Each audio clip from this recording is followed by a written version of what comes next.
মৰমৰ ছাত্ৰ ছাত্ৰীসকল, আজি আগতে মেট্ৰিক পৰীক্ষাত আহি যোৱা আগৰ বছৰবোৰত আহি যোৱা কিছুমান গণিতৰ প্ৰশ্ন তোমালোকৰ লগত আলোচনা কৰিম। প্ৰথম প্ৰশ্নটো চাওঁ আমি। দীৰ্ঘাত বহুপদ px = 4x² - 1 শূন্য কেইটাৰ যোগফল হ'ব? এইটো 2024 চনৰ পৰীক্ষাত আহিছিলে। অপশ্যন দিয়া আছে -1, 0, 2 আৰু 4। আমি যদি বহুপদটো চাওঁ, ইয়াত চাওঁ আমি 4x²। ইয়াত আমি bxৰ পাৰ্টটো নাই, গতিকে আমি bটো আমি 0 ধৰি ল'ম। 0 × x প্লাছ c মানটো হ'ল -1। তাৰমানে a মান হ'ব 4, b মান হ'ব 0 আৰু c মানটো হ'ব -1। আমাক কৈছে বহুপদকেইটাৰ শূন্যকেইটাৰ যোগফল। শূন্যকেইটাৰ যোগফল ইকুৱেলটো আমি জানো যে -b/a। গতিকে আমি যদি চাওঁ, যোগফলটো হ'ব 0/4 = 0। গতিকে শূন্যকেইটাৰ যোগফলটো হ'ব অপশ্যন হ'ব আমাৰ বি, 0। তাৰপিছতে চাওঁ আমি, x অক্ষৰ ওপৰত থকা যিকোনো এটা বিন্দুৰ স্থানাংক হ'ব।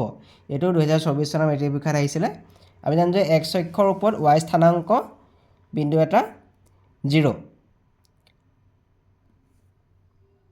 গতিকে ইয়াত শুদ্ধ অপশ্যনটো হ'ব অপশ্যন এ। ইয়াত y স্থানাংক 0 আছে, গতিকে y স্থানাংক 0 হ'লে বিন্দুটো x অক্ষৰ ওপৰত থাকিব। 3 নম্বৰ প্ৰশ্ন, যদি 5x = sec θ আৰু 5/x = tan θ, তেন্তে 5 x² - 1/x² ৰ মান কিমান হ'ব? এইটো 2024 চনৰ মেট্ৰিক পৰীক্ষাত আহিছিলে। অপশ্যন দিয়া আছে 5, 1/5, 0, -1। আমাক দিয়া আছে 5x = sec θ আৰু 5/x = tan θ। আমি এতিয়া কি কৰিম? স্কোৱাৰ কৰি দিম।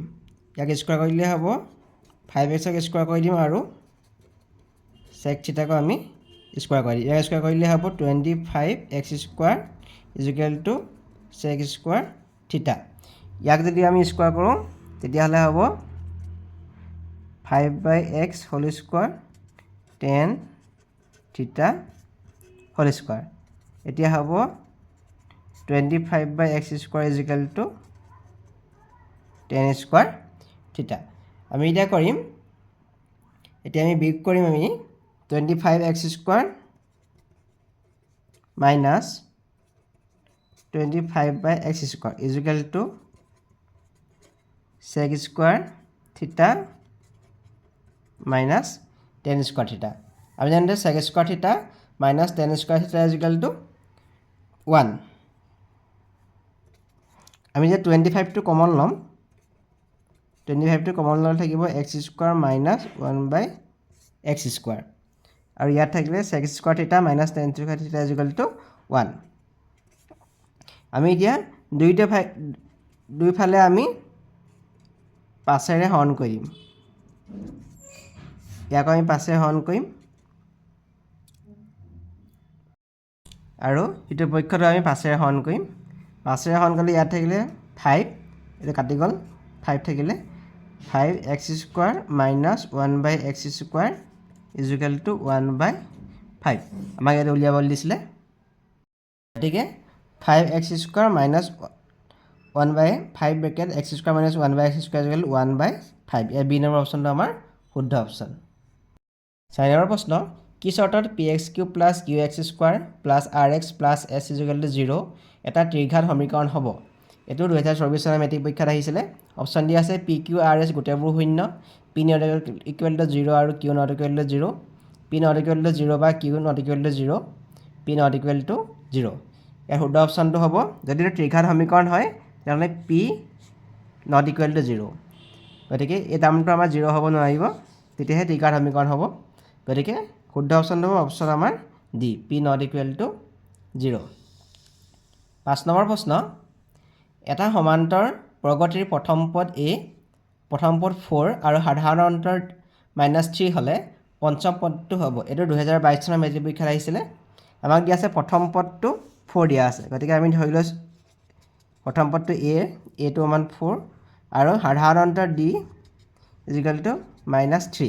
আমাক উলিয়াব লাগে পঞ্চম পদটো। পঞ্চম পদটো আমি জানো যে a + n - 1 × d, এইটো পঞ্চম পদৰ। গতিকে আমি পঞ্চম পদ হ'লে প্ৰথম পদটো হ'ল 4, এনৰ মানটো হ'ব আমাৰ পঞ্চম পদলৈ উলিয়াবলৈ কৈছে গতিকে এনৰ মানটো হ'ব 5 হ'ব 5 - 1 ডি মানটো হ'ব -3 গতিকে 4 + 4 × -3 4 + -12 = 4 - 12 = হৈ গ'ল -8 এতিয়া শুদ্ধ অপশ্যনটো হ'ব ইয়াত হ'ব অপশ্যন এ -8 নম্বৰ প্ৰশ্ন a, b আৰু -a - b বিন্দু দুটাৰ মাজৰ দূৰত্ব হ'ল এইটো 2022 চনৰ মেট্ৰিক পৰীক্ষাত আহিছিলে অপশ্যন দিয়া আছে এ বি চি ডি আমি দূৰত্ব সূত্ৰটো মতে আমি জানো যে √(x2 - x1) হোল স্কোৱাৰ ইয়াত x2 মানে হ'ল -a -x1 মানে হ'ল 1 হোল স্কোৱাৰ প্লাছ y2 মানে হ'ল -b y2 - y1 whole square এইটো কৰিলে হ'ব আমাৰ -2a whole square plus -2b whole square এইটো কৰিলে হ'ব 4a square plus 4b square এতিয়া যদি আমি 4টো কমন লওঁ a square plus b square 4টোৰ বৰ্গমূল হ'ব 2 √(a square plus b square গতিকে শুদ্ধটো হ'ব 2 × √(a square plus b square গতিকে ইয়াৰ শুদ্ধ অপশ্যনটো হ'ব অপশ্যন এ 7 নম্বৰ প্ৰশ্ন এইটো আমাৰ ঘনমূল দিছে 8ৰ ঘনমূল 27ৰ ঘনমূল আৰু 64 ঘনমূল এইটো টেষ্ট এণ্ড মেট্ৰিক পৰীক্ষাত আহিছিলে আমি জানো যে 8ৰ ঘনমূলটো আমি 2³ হ'ব তেনেকৈ 27ৰ ঘনমূলটো আমাৰ 3 হ'ব তেনেকৈ 64 ঘনমূলটো 4 হ'ব এতিয়া আমাৰ ঘনমূল চিহ্ন হ'লে ইয়াত 2 থাকিব 2 3 আৰু 4 তাৰমানে আনচাৰটো হ'ব 9 ডি নম্বৰটো ইয়াত শুদ্ধ উত্তৰ 8 নম্বৰ প্ৰশ্ন যদি এটা বহুপদৰ শূন্য দুটাৰ যোগফল পি আৰু শূন্য দুটাৰ পূৰণফল কিউ হয় তেন্তে বহুপদটো হ'ব এইটো 2023 চনৰ মেট্ৰিক পৰীক্ষাত আহিছিলে অপশ্যন ইয়াত দিয়া আছে শূন্য দুটাৰ যোগফল যদি পি হয় আৰু পূৰণফল যদি কি হয় কিউ হয় তেনেহ'লে বহুপদটো ইয়াত শুদ্ধ অপশ্যনটো হ'ব অপশ্যন ডি 9 নম্বৰ প্ৰশ্ন এটা লুডুগুটি এবাৰ মাৰিলে 8 পোৱাৰ সম্ভাৱিতা হ'ব এইটো টেষ্ট এণ্ড মেট্ৰিক পৰীক্ষাত আহিছিলে যিহেতু লুডুগুটিত 8 সংখ্যাটো নাই গতিকে ইয়াৰ সম্ভাৱিতা হ'ব 0 10 নম্বৰ প্ৰশ্ন যদি sin a = 3/5 তেন্তে tan a = কিমান এটা অপশ্যন দিয়া আছে 5/3 4/3 3/4 2/3 আমি যদি ত্ৰিভুজটো আমি কল্পনা কৰি লওঁ যদি এইটো a কোণ হয় sin θ = p/s তাৰমানে ইয়াত p মান হ'ব 3 আৰু হাইপটেনিউছ মান হ'ব 5 তেনেহ'লে আমাৰ বেছটো হ'ব 4 গতিকে tan a = p/b গতিকে p/b b মানে হ'ল 4 গতিকে আনচাৰটো হ'ব 3/4 চি নম্বৰ অপশ্যনটো ইয়াত শুদ্ধ 11 নম্বৰ প্ৰশ্ন 3 - 2 বিন্দু x অক্ষৰ পৰা দূৰত্ব হ'ব এইটো টেষ্ট এণ্ড মেট্ৰিক পৰীক্ষাত আহিছিলে 3 √13 1 2 গতিকে x অক্ষৰ পৰা দূৰত্ব বুলি ক'লে আমি বিন্দুটো y অক্ষত কেইঘৰ গৈছে আমি সেইটো চালে হ'ল গতিকে y স্থানাংকটো ইয়াত -2 আছে কিন্তু ইয়াৰ শুদ্ধ উত্তৰটো হ'ব 2 আমি দূৰত্ব সূত্ৰমতেও ইয়াৰ সূত্ৰটো উলিয়াই ল'লে আমি পাম ইয়াৰ মানটো হ'ব 2 ইউনিট